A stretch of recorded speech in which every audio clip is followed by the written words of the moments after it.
Olá, pessoal, dando continuidade ao nosso breve curso sobre ética espírita, o certo e o errado nas relações humanas, segundo a visão da doutrina espírita. Nós vamos examinar hoje o egoísmo, que Allan Kardec considerou a imperfeição matriz de todas as outras. Allan Kardec teve a oportunidade de examinar esse tema em vários momentos de sua obra. E nós vamos trazer hoje algumas considerações do nosso codificador a respeito disso. Kardec define o egoísmo como o interesse pessoal exacerbado. Ou seja, é aquele sentimento que faz o indivíduo ficar focado apenas em si próprio, no seu interesse, no interesse da sua prole, e o leve a desconsiderar as necessidades de outras pessoas. Então, é a atitude do indivíduo autocentrado, não é? Que exalta a própria personalidade e que tudo faz em função apenas de si mesmo. Kardec vai fazer uma afirmação que para nós é muito importante, quando ele coloca no item 913 do Livro dos Espíritos, que em todos os vícios, e vícios aqui, incluindo, obviamente, os vícios morais, as imperfeições e os defeitos, em todos eles há, no fundo, o egoísmo. Há o sentimento do interesse pessoal exacerbado como a matriz das imperfeições humanas. Nós vamos tentar entender como o egoísmo surge na evolução humana, porque espírito algum é criado egoísta. O egoísmo se manifesta em determinados espíritos em decorrência das suas livres escolhas, das próprias experiências que ele desenvolve após a conquista da razão. Determinados espíritos fazem uma opção errada, e como nós já estudamos, das opções erradas surge o mal, o erro. E o egoísmo é a matriz de todas essas escolhas equivocadas. Olha o que Kardec escreve num belo texto que foi colocado em obras póstumas, denominado Egoísmo e Orgulho. O egoísmo e o orgulho nascem de um sentimento natural, o instinto de conservação. Todos os instintos têm sua razão de ser e sua utilidade, porquanto Deus nada pode ter feito inútil.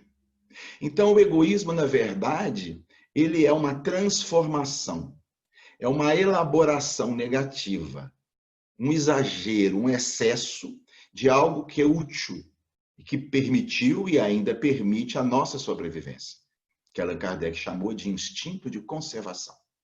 O instinto, ele é uma resposta inata do nosso corpo, ou seja, ela é programada, pronta, não construída, não depende de raciocínio, é igual em todas as pessoas, é biologicamente estipulado, diferente da inteligência. A inteligência é a capacidade de resolver problemas, se adaptar ao meio, aprender com a experiência, inventar coisas úteis à comunidade, tem uma elaboração cognitiva, estando presente o raciocínio, isso é inteligência. O instinto não. O instinto é pronto, é sempre igual, é repetitivo, é monocórdio. E esses instintos, no seu conjunto, foram denominados por Kardec de instinto de conservação, porque eles são indispensáveis à nossa sobrevivência e à nossa reprodução. Vamos tentar entender um pouco melhor o que são esses instintos ligados à sobrevivência humana. Todos os seres vivos, eles estão estruturados com um kit de sobrevivência. São recursos que a evolução colocou à disposição desses seres para que eles consigam sobreviver, apesar de todas as intempéries. Sobreviver, se reproduzir e conviver numa sociedade, porque isso é um imperativo da própria evolução.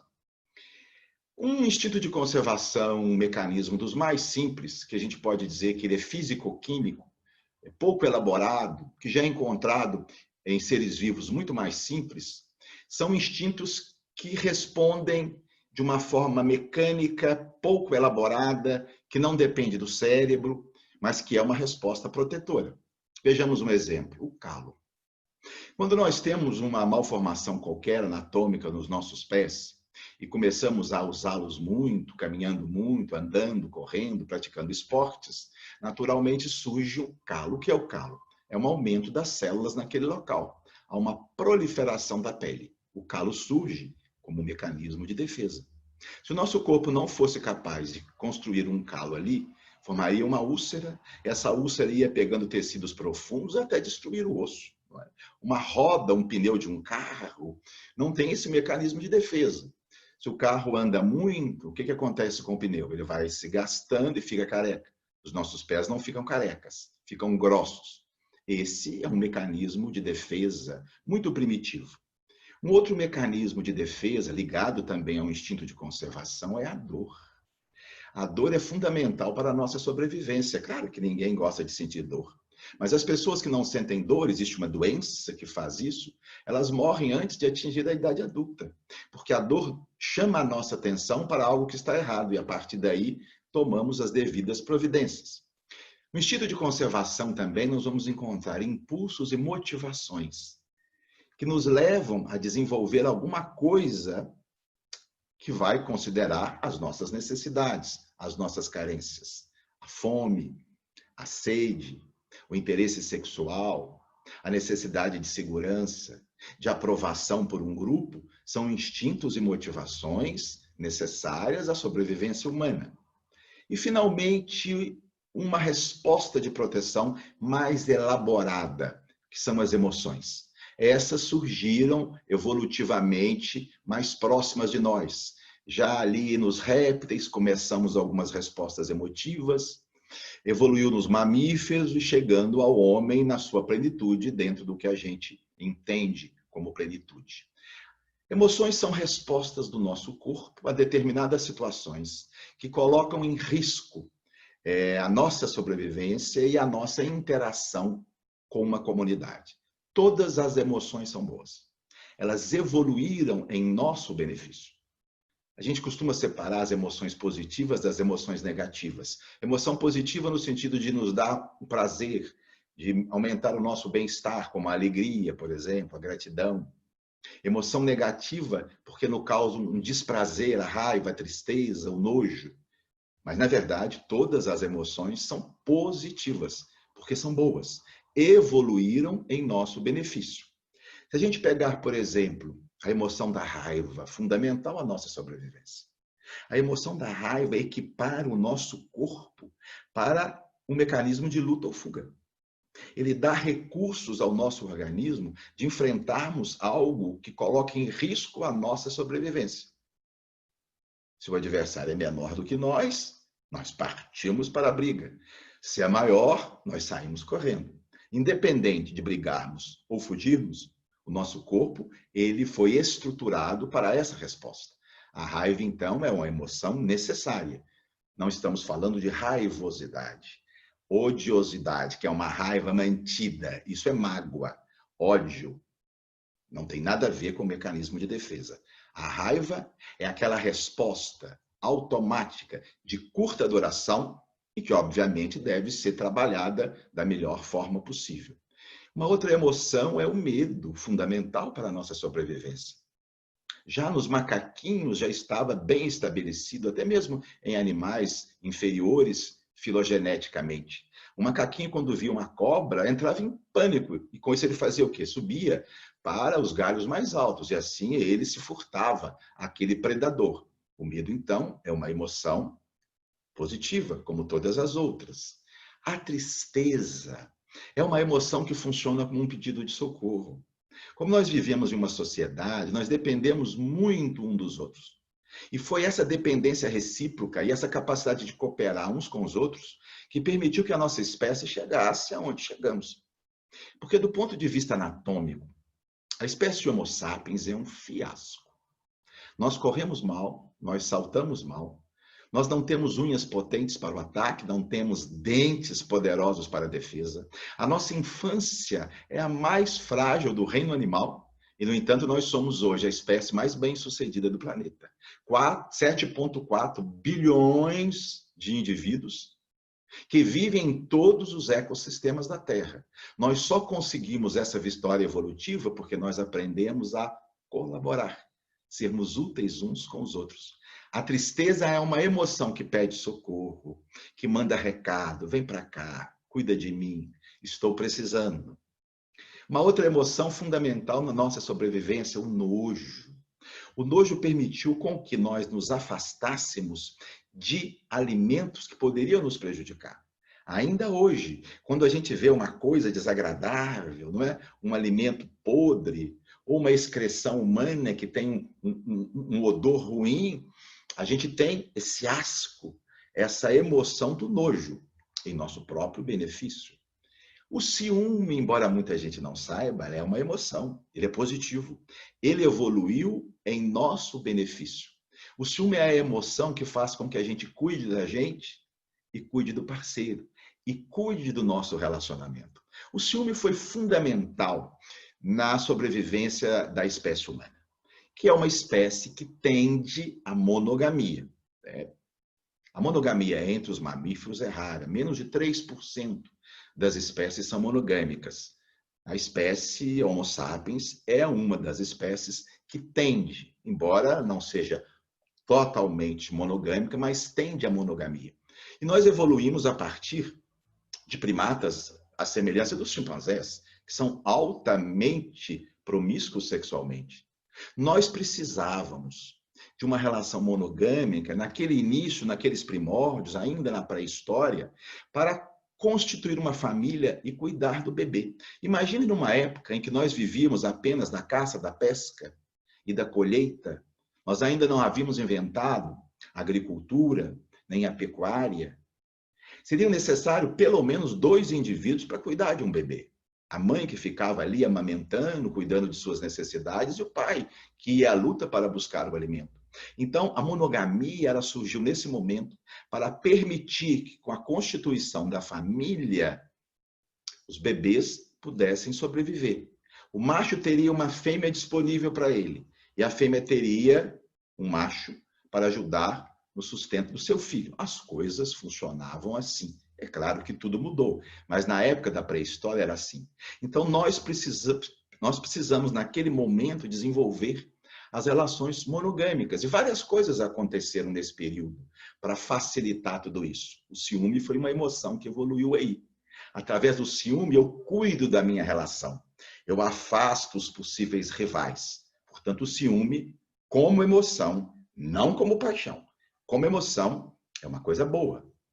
A inveja, embora seja uma imperfeição humana, ela também é uma emoção. Como emoção, é positivo. Por quê? Ela nos motiva a sair da nossa zona do conforto e fazer alguma coisa de bom, de útil. Na medida que a gente vê isso nos outros, e vem o sentimento de que eu também posso, eu também quero, isso me movimenta, isso me move, isso desperta em mim energias positivas.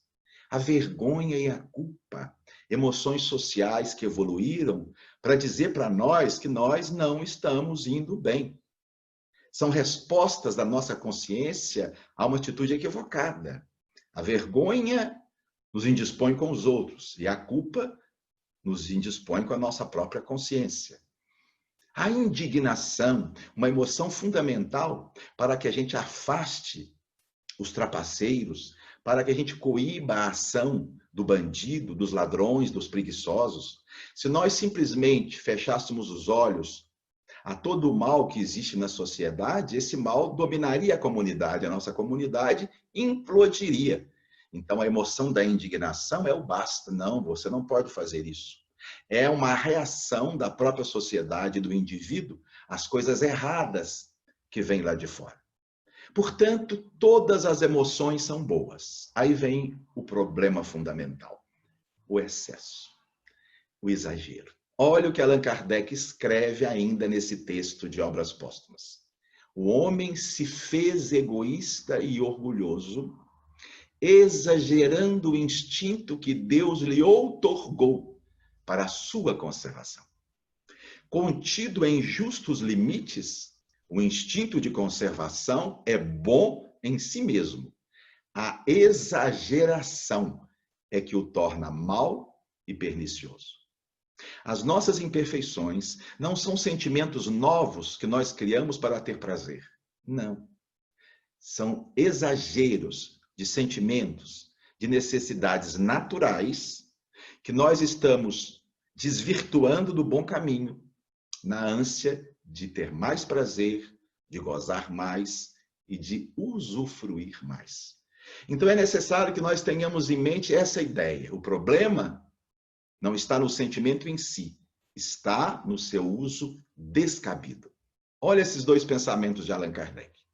Deus não condena os gozos terrenos, mas o abuso desses gozos em detrimento das coisas da alma. O gozo é um artifício da evolução para que a gente busque aquilo que é necessário. Se comer, beber, fazer sexo não fosse prazeroso, nós nos descuidaríamos disso e a nossa sobrevivência ficaria em risco. Daí, os prazeres decorrentes do uso saudável das funções biológicas não é um mal em si. O mal está no abuso. Ainda Kardec, no abuso é que reside o mal. E o homem abusa em virtude do seu livre-arbítrio. Então, nós vamos identificar o egoísmo sempre como um excesso, um exagero, o abuso de alguma coisa que é útil, de alguma coisa que é boa. Vejamos 4 exemplos. O desejo de possuir o necessário, de termos uma vida de bem-estar, uma vida tranquila, com todas as nossas necessidades satisfeitas, é algo muito bom. A gente busca isso. O excesso desse desejo leva à ambição descabida, leva à inveja, não como emoção, mas como paixão, e leva ao crime que muitas vezes é decorrente desse desejo insaciável de possuir e de usufruir. Um outro exemplo, valorizar o nosso grupo é fundamental. Nós só conseguimos sobreviver porque nos inserimos em um grupo, e ainda hoje, nós somos seres extraordinariamente sociais. Mas quando essa valorização do grupo se estabelece de uma forma excessiva, quando vem o abuso, vem aquilo que se chama de tribalismo, que é um psiquismo focado no grupo de uma forma excessiva, que exclui o outro. E em decorrência desse sentimento, que é o abuso da valorização do próprio grupo, vem a intolerância, o preconceito, a exclusão daquele que é diferente. O preconceito e a exclusão ainda é resultado de um sentimento de valorização excessiva da minha turma, da minha cor de pele, do meu gênero sexual, da minha condição social e etc. Ainda um outro exemplo, o prazer decorrente da nossa inserção em uma comunidade. Nós precisamos ser aceitos pela comunidade. Isso é saudável. Isso nos faz desenvolver as nossas habilidades, nos faz ser pessoas úteis, pessoas gentis. Mas quando isso se dá em excesso, vem a vaidade, que é a necessidade patológica de chamar a atenção, de fazer sucesso. O último exemplo, valorizar o nosso parceiro, cuidar da nossa relação, é fundamental, como nós vimos, na sobrevivência da nossa espécie. O excesso de tudo isso dá origem ao ciúme. Não o ciúme como emoção, que é positivo, mas o ciúme como paixão, como imperfeição humana. A partir disso, nós podemos, então, examinar a família do egoísmo. Se o egoísmo é a matriz de todos os defeitos humanos, nós vamos ver que, em decorrência dele, desse excesso, desse exagero de um sentimento natural, vão surgir outras imperfeições que acompanham, como se fosse ali as pessoas que acompanham alguém que vai na frente. O orgulho, uma das imperfeições que deriva do egoísmo. O orgulho é definido como exaltação da personalidade. É um conceito muito elevado de si mesmo, que faz com que o indivíduo se considere superior aos outros. E sendo superior aos outros, naturalmente tem mais direitos. Daí ele é impaciente, ele é intolerante, porque ele se considera superior. Alguns traços na personalidade do egoísta, do soberbo, do orgulhoso. Baixa tolerância à contrariedade, ele não pode ser contrariado. Explode, se irrita, fica mal-humorado. guarda rancor com facilidade e tem muita dificuldade em se desculpar. É lógico, se ele se considera superior, se a sua personalidade está além, ninguém pode desagradá-lo, ninguém pode fazer nada que vai contrariá-lo, e ele então desenvolve com facilidade essa emoção da raiva mantida, a raivosidade. Trata os outros com rudeza e impaciência, próprio do orgulhoso. Certa feita alguém perguntou a Chico Xavier em que matéria Emmanuel era mais exigente para com ele. E Chico disse, no trato para com as pessoas. Sempre que Chico tratava alguém de forma apressada, de forma irônica, de forma rude, Emmanuel deixava passar aquele momento, mas à noite, quando o Chico se colocava em oração, o Espírito lhe aparecia e dizia, você foi apressado com fulano, você foi rude com cicrano, você foi debochado com esse ou com aquele. Um outro traço da personalidade soberba, a autossuficiência, ele sabe tudo, não tem mais nada a aprender, domina todos os assuntos. Dificuldades com tarefas simples. Se a sua personalidade é assim, tão autossuficiente e tão superior aos demais, que as tarefas simples sejam feitas por aqueles que lhe são inferior. A ele lhe cabe as tarefas mais sofisticadas, mais complexas, mais notáveis. Ele se vale do excesso no rigor da avaliação dos outros. É excessivamente exigente com seus subordinados. Não tolera as falhas. Cobra deles em exagero e os pune muitas vezes de uma forma desumana. E, finalmente, tem um medo exagerado de parecer ridículo e de ser criticado. Nada pode obscurecer a sua importância ou alterar a sua imagem. Uma outra imperfeição que decorre também do egoísmo é a vaidade. A vaidade é a necessidade patológica de chamar a atenção, de ser o alvo das atenções, de fazer sucesso, de merecer aplauso. A vaidade está intimamente relacionada à nossa fase evolutiva. E há quem pense que no nosso momento evolutivo, um pouquinho de vaidade até é bom porque nos estimula a produzir alguma coisa.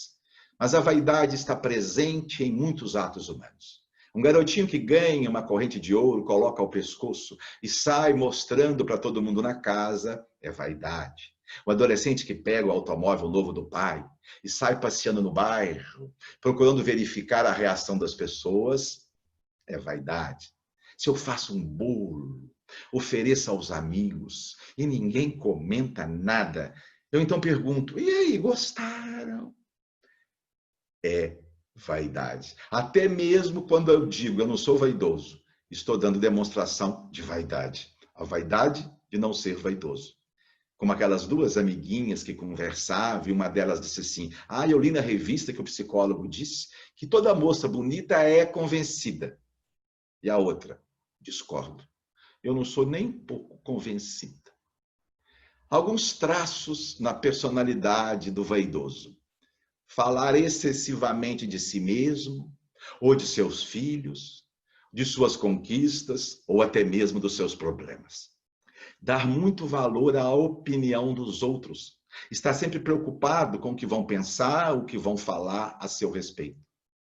A busca constante de elogio. Ele necessita desse alimento psíquico. Por isso que a vaidade é considerada um vício, porque ela não se basta. O indivíduo necessita sempre mais. O aplauso de hoje não resolve o problema de amanhã. Ele precisa ser aplaudido amanhã. O aplauso de amanhã não resolve o problema de depois de amanhã. Ele precisa novamente do aplauso depois de amanhã. E essa busca insaciável do destaque faz com que ele seja dependente da opinião dos outros. Vive enaltecendo as próprias qualidades. Necessita ser o centro das atenções. Tem uma preocupação excessiva com a aparência física e valoriza muito aspectos ligados ao poder e à posição social. Uma outra imperfeição derivada do egoísmo é a inveja. A inveja é aquele sentimento de desprazer, de infelicidade, de frustração ante aquilo que o outro tem e eu não possuo. Não é simplesmente o desejo de ter o que os outros têm. Isso é uma emoção, coisa boa. Aqui nós estamos examinando a inveja como imperfeição, como paixão. É um sentimento que nos faz mal, que nos atormenta, que nos leva a agir de forma a diminuir a importância do outro, a dificultar as suas conquistas e as suas vitórias.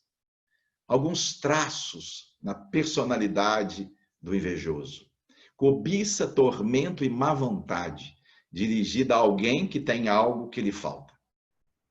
Dificuldade em compartilhar a vitória e a alegria dos outros. Muitos de nós somos muito bons no exercício da compaixão. Sentimos a dor do outro, somos solidários com a sua dor, mas diante da vitória, da conquista, do êxito, a gente se cala. Quantas vezes um companheiro nosso, um amigo, fez uma coisa boa, produziu algo nobre e a gente nada diz. Sequer um parabéns, sequer um agradecimento por ter sido algo que está nos ajudando, nos esclarecendo, mas a gente não é capaz de compartilhar com ele as coisas boas, manifestação da personalidade invejosa. Críticas maldosas para reduzir o valor do outro. Se eu não posso chegar até ele, eu o diminuo, eu reduzo a sua importância. Geração de situações que dificultam a realização dos projetos daqueles que invejam. Tudo que o invejoso puder fazer para dificultar a vida daquele a quem ele almeja, ele faz na sua pequenez. Até chegarmos nas atitudes criminosas, que estão muitas vezes interrelacionadas com o sentimento da inveja. Quantas vezes a nossa ação no crime, no furto, no roubo, no homicídio e tudo mais, tem como motivação fundamental o sentimento de inveja, de frustração ante o que o outro tem e aquilo que eu não possuo. O ciúme, uma manifestação do egoísmo. O ciúme é o mal-estar diante da possibilidade da perda de determinado parceiro. Algumas coisas relacionadas ao ciúme. Há uma tentativa óbvia e tácita de limitar a convivência do parceiro com outras pessoas. Sempre criando problemas, dificultando que ele se encontre com A, com B, até mesmo com elementos da própria família. Uma vigilância opressiva, ele quer saber de tudo, ele vigia o telefone, vê as mensagens de e-mail, acompanha onde vai, liga para saber onde está. A depreciação do parceiro para que o parceiro se sinta mal em relação a si mesmo. Uma forma de reduzir a autoestima do outro, afastando-o de uma possível possibilidade de construir uma relação mais madura. Na medida que eu diminuo o outro, ele se torna mais dependente de mim. É um traço importante da personalidade ciumenta. Rebaixar o parceiro, humilhá-lo sempre que possível. Chantagens envolvendo os filhos e questões financeiras, porque ele quer manter aquela relação a todo custo. Ele não entende que as pessoas têm o direito de ser livre para reconstruir o seu destino quando lhes aprouver. Isso na sua cabeça não passa. A personalidade ciumenta não cogita disso. E parte até mesmo para atitudes de extremada violência, para manter a posse daquilo que ele considera como sendo um objeto pessoal. E, finalmente, uma última imperfeição derivada do egoísmo, a avareza, a mesquinhez, que é o apego excessivo às coisas materiais. Condição que Jesus trabalhou de forma importante, no sentido de nos advertir dos malefícios dessa imperfeição. Jesus, num contexto, vivendo com pessoas que eram muito ricas, numa cultura, a cultura judaica, que sempre valorizou o poder e a posse, o dinheiro, como sendo coisas boas, Jesus apresenta uma postura revolucionária de pregar o desapego. Há quem diga que Jesus tinha uma profunda necessidade de mostrar para todos nós que nós não dependemos de tanta coisa às quais nós estamos inseridos. Na personalidade avarenta, nós vamos encontrar uma preocupação excessiva com a poupança, com o acúmulo, ou então com o consumo descabido. Essa mudança geracional, a transformação da nossa sociedade industrial numa sociedade pós-industrial, tem feito que esse traço de personalidade do avarento sofra algumas transformações. Em vez de se preocupar em acumular de forma descabida, ele se preocupa em usufruir de forma apaixonada, gastando alucinadamente, com viagens longas, com festas de custos absurdos, com vestidos de 30, 40 mil reais. A recusa em colaborar com atividades altruístas. Sempre encontra um motivo para se furtar a determinada ajuda, a determinado socorro. A indiferença ante as dificuldades alheias. A excessiva importância às questões de mérito. Ele acredita que tudo o que ele conseguiu é por mérito próprio, esquecendo todas as facilidades que a vida nos ofereceu.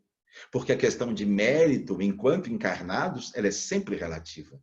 A lei do merecimento é uma lei espiritual, sem dúvida. Nós evoluímos a partir do nosso próprio esforço. Mas enquanto encarnados, há muitas forças que se conjugam para permitir que o indivíduo chegue aonde chegou. Um berço de luxo, pais amorosos, bons colégios, saúde física, uma inteligência, olha, tudo isso são fatores que não dependem de nós e que concorrem para o nosso sucesso. Daí, compulsar ao mérito apenas tudo o que nós possuímos é uma manifestação do orgulho, do egoísmo e um traço da avareza. O atraso proposital nos pagamentos, sempre que pode postergar alguma coisa, onde vai ter que tirar de si uma determinada perda, ele o faz, não cumprindo os seus compromissos com as pessoas, atrasando de forma voluntária os pagamentos, os salários dos seus subordinados, a exploração dos mais simples, o hábito da pechincha. Um cidadão modesto está vendendo uma penca de banana e pede 10 reais. Ele oferece 5. E o desinteresse pelas questões espirituais. Na medida que está focado nas coisas da vida terrena, ele naturalmente se afasta do espírito que pode elevá-lo acima da natureza corpórea. No nosso próximo encontro, nós iremos examinar o antídoto do egoísmo, que é a caridade. Até lá.